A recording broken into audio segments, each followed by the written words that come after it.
blood seeping through the silk of a custom Parisian gown, is a difficult secret to keep.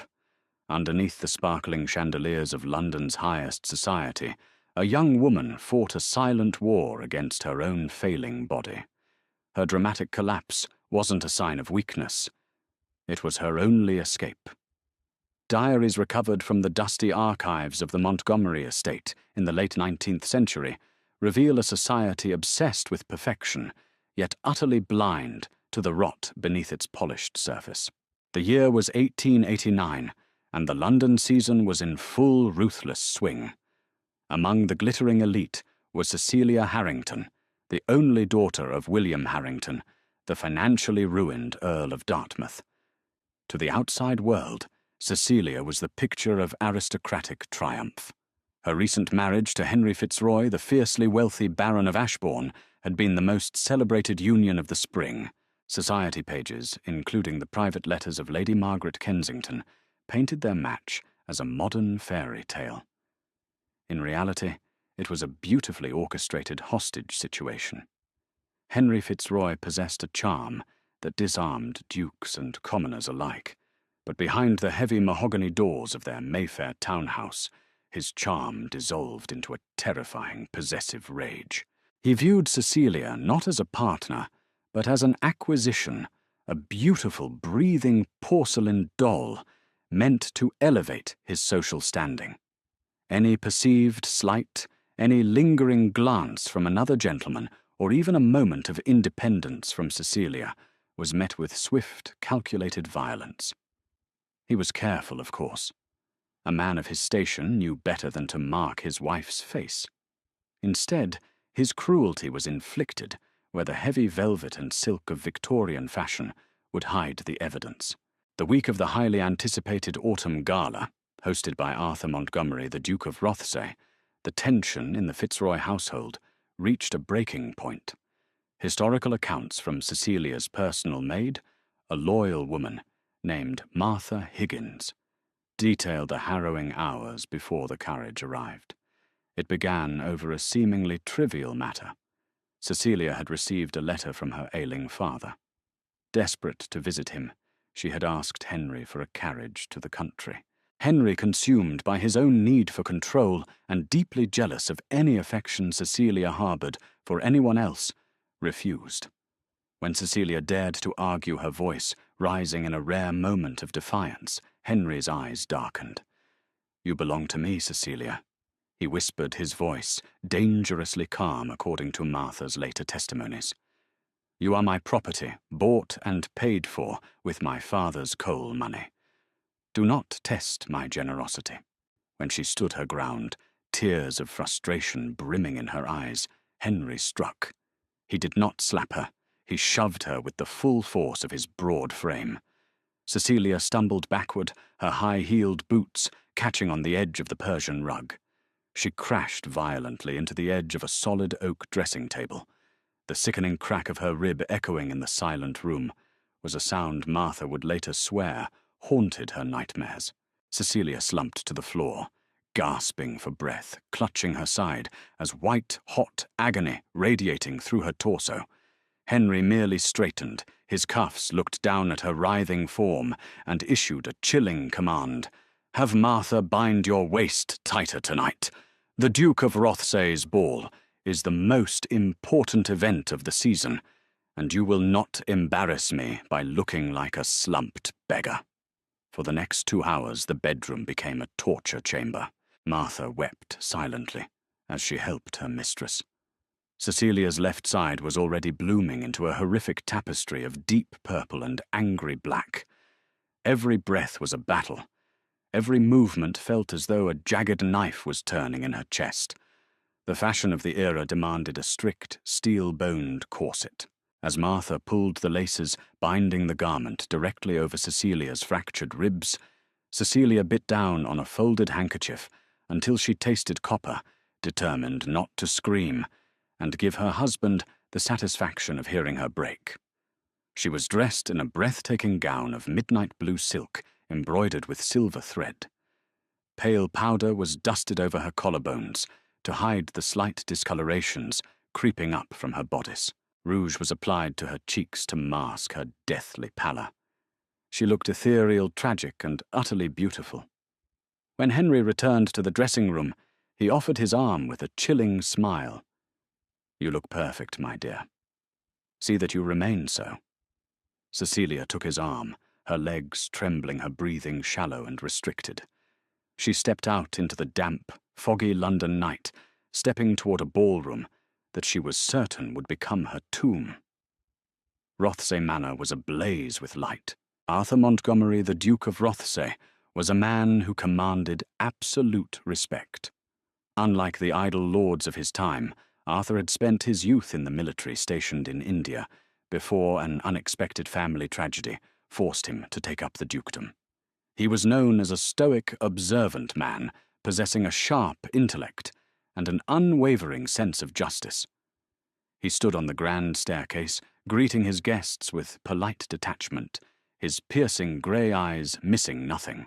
When Baron Fitzroy and his wife were announced, a murmur of admiration rippled through the crowd. Cecilia floated down the stairs, a vision in midnight blue. But from his vantage point, Arthur noticed what the sycophants did not. He saw the rigid, unnatural stiffness of her posture. He noticed the way her knuckles were white as she gripped Fitzroy's arm, and the slight, involuntary flinch she gave when her husband pulled her too closely against his side. Furthermore, there was a glassy, distant look in her eyes, the look of a soldier trying desperately to ignore a mortal wound. Arthur, who had seen men try to march with shrapnel in their bodies, instantly recognized the subtle physiological signs of severe trauma. The orchestra, conducted by the renowned Maestro Giovanni, struck up a lively Viennese waltz. Henry, eager to display his beautiful wife to the ton, immediately dragged Cecilia onto the polished marble floor. "Smile," he hissed in her ear as he pulled her into the frame of the dance. Cecilia forced the corners of her mouth upward, but the room was already beginning to spin. The physical exertion of the dance was catastrophic. With every spin, the heavy steel boning of her corset ground directly against her fractured rib. The air in her lungs was running out, trapped by the restrictive bindings and the swelling of her internal injuries. Sweat beaded at her hairline, freezing against her skin. The brilliant lights of the chandeliers blurred into long, blinding streaks of gold. Just one more turn, she prayed silently. Just let me survive this song. But Henry was showing off. He executed a sharp, aggressive pivot, jerking Cecilia by the waist. The sudden violent motion was the final blow. A profound snapping pain ripped through her chest, accompanied by a wave of nausea, so intense it obliterated her vision. The music faded into a dull, rushing roar. Right in the center of the crowded ballroom, amidst the swirling silks and glittering jewels of London's elite, Cecilia Harrington's eyes rolled back. Her knees buckled, her body completely giving out, and she collapsed violently onto the hard marble floor. A collective gasp echoed through the cavernous room. The music screeched to a chaotic halt as violinists stopped mid-bow. Women covered their mouths in shock, stepping back as if illness were contagious. Henry's face flushed with furious embarrassment rather than concern. He leaned over her limp body, grabbing her by the upper arm, his fingers digging into her flesh. "Get up!" he snarled under his breath, trying to yank her to her feet like a misbehaving child. "Stop making a spectacle, Cecilia. Get up." Her head lolled back, her breathing ragged and shallow, entirely unresponsive to his cruel grip. Before Henry could drag her further, a voice cut through the stunned silence of the ballroom like the crack of a whip. "Remove your hands from her, Fitzroy." The crowd parted instantly. Arthur Montgomery, the Duke of Rothsay, strode onto the dance floor. His face was a mask of cold, terrifying authority. He did not wait for Henry to comply. With a swift, decisive movement, Arthur slapped Henry's hand away from Cecilia's arm, stepping between the Baron and his fallen wife. "How dare you?" "Your Grace." Henry sputtered his bravado, masking his sudden intimidation. "She is my wife. She merely had a dizzy spell." "Your wife?" Arthur interrupted his voice, dropping to a dangerous, deadly octave that only Henry and those closest could hear, "is entirely unconscious, and if you attempt to move her with such barbarism again, I will have my footman throw you through the glass of the conservatory." Without another word to the sputtering Baron, Arthur knelt on the cold marble. The moment he was close to her, the faint scent of copper reached him. He placed 2 gentle fingers against the pulse point on her neck. It was racing erratic and weak. Carefully ignoring every rigid rule of Victorian propriety that dictated a gentleman must not touch another man's wife so intimately, Arthur slid one strong arm under her knees and the other behind her back. As he lifted her, his hand pressed lightly against the left side of her bodice. He felt the unnatural swollen heat radiating through the heavy silk and the distinct, sickening shift of a broken bone beneath the steel corset. His jaw tightened in sudden, furious comprehension. Cradling her against his chest as easily as if she weighed nothing, Arthur stood. He looked directly at his head butler, who was already rushing forward. "Send for Doctor Samuel Hughes immediately," Arthur commanded, his voice ringing clearly across the dead-silent ballroom. "Bring him to the East Wing parlour, and under no circumstances is Baron Fitzroy to be permitted entry." With the collective eyes of high society watching in absolute shock, the Duke carried the broken, bruised woman out of the glittering ballroom, stepping away from the gilded cage and into the quiet sanctuary of the manor's private halls. Behind the heavy mahogany doors of the East Wing parlour, the frantic energy of the ballroom felt a world away.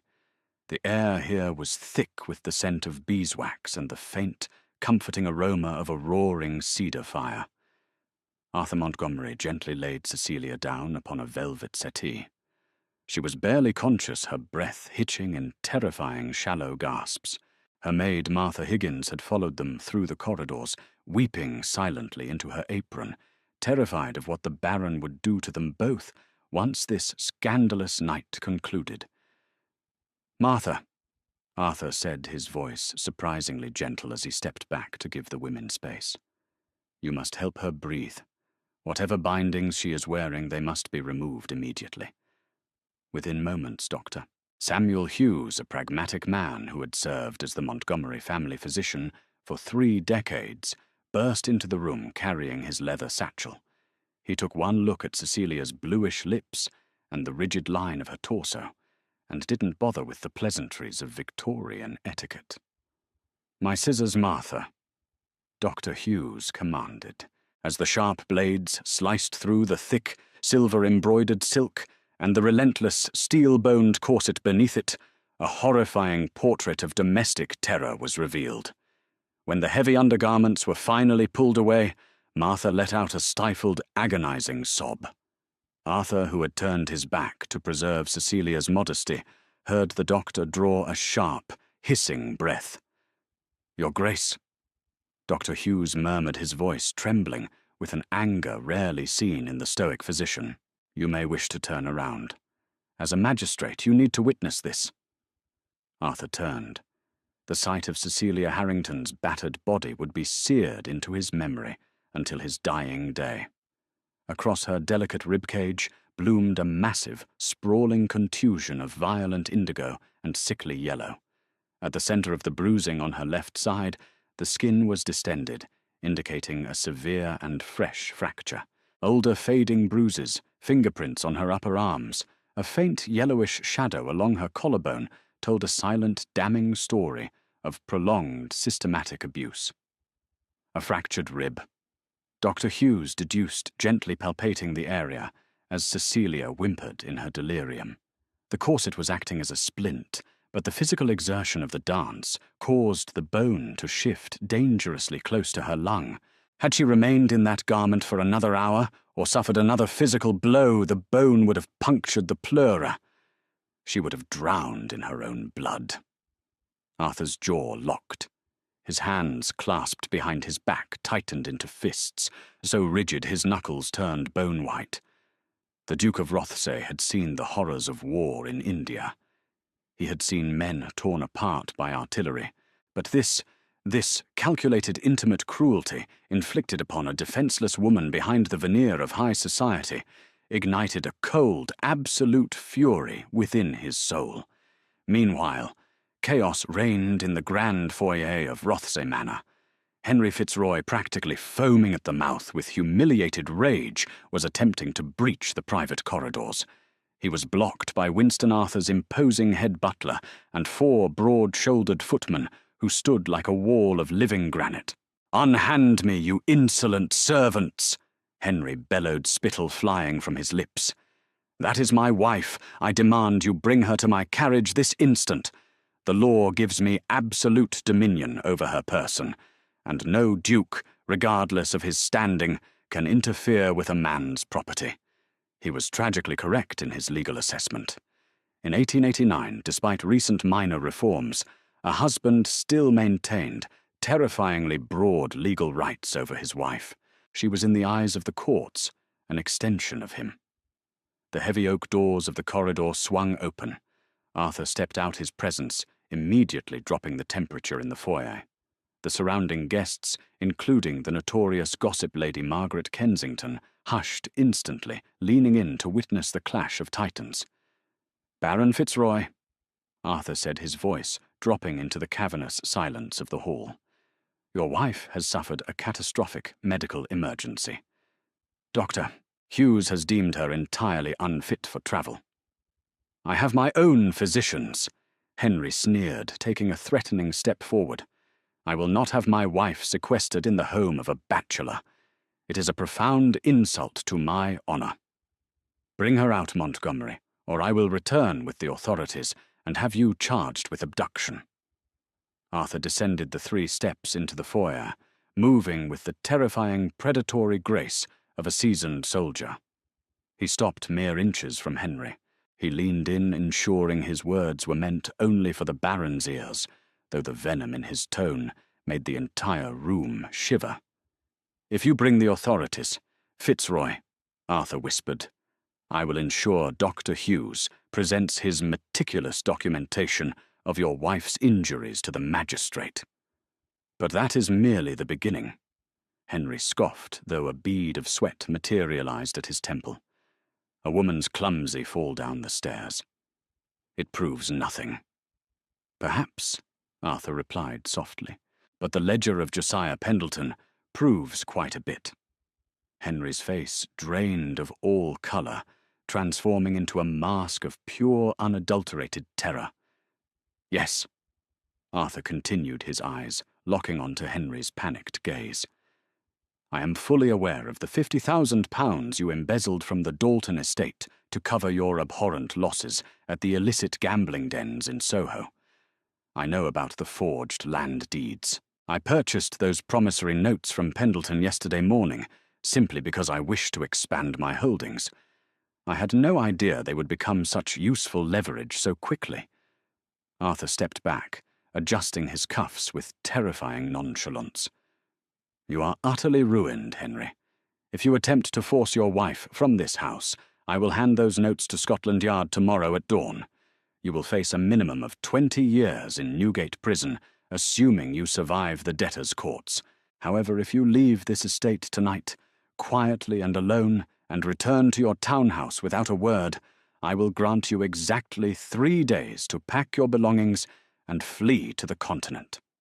Henry trembled violently. His arrogance built entirely on inherited wealth, and the bullying of those weaker than him crumbled under the weight of Arthur's ironclad threat. He looked around the foyer, realizing that while the guests had not heard the specifics, they had witnessed his total emasculation. Without another word, Baron Fitzroy turned on his heel and fled into the London fog. For the first 4 days, Cecilia hovered in a twilight state of pain and fever. The fracture had caused a mild infection, and Dr. Hughes kept her heavily sedated with laudanum. Whenever she broke through the haze of medication, panic would instantly seize her. She would thrash against the silk sheets, crying out for Martha, begging not to be sent back to the townhouse. During these terrifying episodes, it was not only Martha who comforted her. A deep, calming voice would cut through her terror. Strong, remarkably gentle hands would press a cool cloth to her forehead. "You are safe, Cecilia," Arthur would murmur, sitting faithfully in a high-backed armchair beside her bed, ignoring all conventions that dictated he should not be in her bedchamber. "He is gone. He will never ever touch you again. I swear it on my life." By the second week of November, the fever broke. Cecilia awoke to find the morning sunlight streaming through the floor-to-ceiling windows of a magnificent guest suite. The room was decorated in soothing tones of sage and cream. For the first time in over a year, she took a breath that, while still aching, was not restricted by steel or fear. Martha rushed to her side, offering her warm broth and the astonishing news. Henry had fled to Paris, leaving behind a mountain of debts and a sprawling scandal. Through the brilliant legal maneuvering of Arthur's solicitor, Edwin Charles Cecilia was seeking a legal separation, a highly controversial move, but one made possible by Arthur's immense political influence and the quiet financial ruin he had orchestrated against her husband. Her physical healing was agonizingly slow, but her emotional restoration was a profound revelation. Arthur visited her every afternoon. At first she was rigid and deferential, expecting the volatile temper she had grown accustomed to in men of power. But the Duke of Rothesay was a different breed of man entirely. He never commanded. He inquired, "May I sit with you? Would you like the curtains drawn? Shall I read from the morning papers, or would you prefer silence?" This simple granting of autonomy, the fundamental respect for her choices, moved Cecilia to tears more than once. They spent the long winter afternoons in the library. Arthur would read the poetry of Lord Byron or the essays of the day, while Cecilia, propped up with pillows on a chaise lounge, slowly regained her strength. They discovered a shared wicked sense of humour and a mutual love for architecture. Cecilia revealed her hidden talent for charcoal sketching, a hobby Henry had strictly forbidden. Arthur immediately ordered the finest art supplies in London to be delivered to her room. As winter thawed into a tentative spring, the dynamic between them shifted from protector and patient to something far deeper. The admiration Arthur had first felt, watching her navigate the ballroom with a broken body, transformed into a profound, aching reverence for her brilliant mind and resilient spirit. Cecilia, in turn, found herself watching the way the firelight caught the silver at his temples, her heart racing not with fear, but with a warm, fluttering anticipation. However, the shadows of the past rarely surrender without a final struggle. In late March, Cecilia, finally feeling strong enough to walk the estate grounds, ventured into the sprawling rose gardens, accompanied only by a young footman. As she admired the early buds, a man stepped out from the heavy foliage near the perimeter wall. It was Henry. He looked dreadful haggard, his tailored clothes, unkempt, smelling sharply of cheap gin and desperation. The continent had not been kind to him, and his funds had dried up completely. Driven by a twisted possessive obsession and the delusion that forcing her to return would somehow restore his honour, he had smuggled himself back into England. "There you are, my treacherous little bird," Henry sneered, pulling a small rusted pistol from his coat. The footman shouted in alarm, but Henry levelled the weapon at the boy. "Back away, or I'll put a hole in you. Come here, Cecilia. You are still my wife." "We are leaving." Cecilia froze. The terrifying, familiar coldness gripped her spine. The phantom pain of her broken rib throbbed. For a split second, she was that helpless, bruised girl on the dressing-room floor. But then she remembered the months of safety. She remembered the warmth of Arthur's library, the smell of charcoal, the sound of her own laughter. She was no longer a hostage. Cecilia stood perfectly straight, looking her abuser directly in his bloodshot eyes. "No." Henry blinked, genuinely shocked by her defiance. "What did you say?" "I said no, Henry. I would rather you shoot me dead where I stand than spend another agonizing second in your presence." Before Henry could recover from his shock, a deafening crack echoed through the garden. The rusted pistol flew from Henry's hand, shattered by a perfectly aimed bullet. Arthur Montgomery stepped onto the gravel path, a smoking Purdy hunting rifle secured firmly against his shoulder. His face was a mask of lethal, terrifying calm.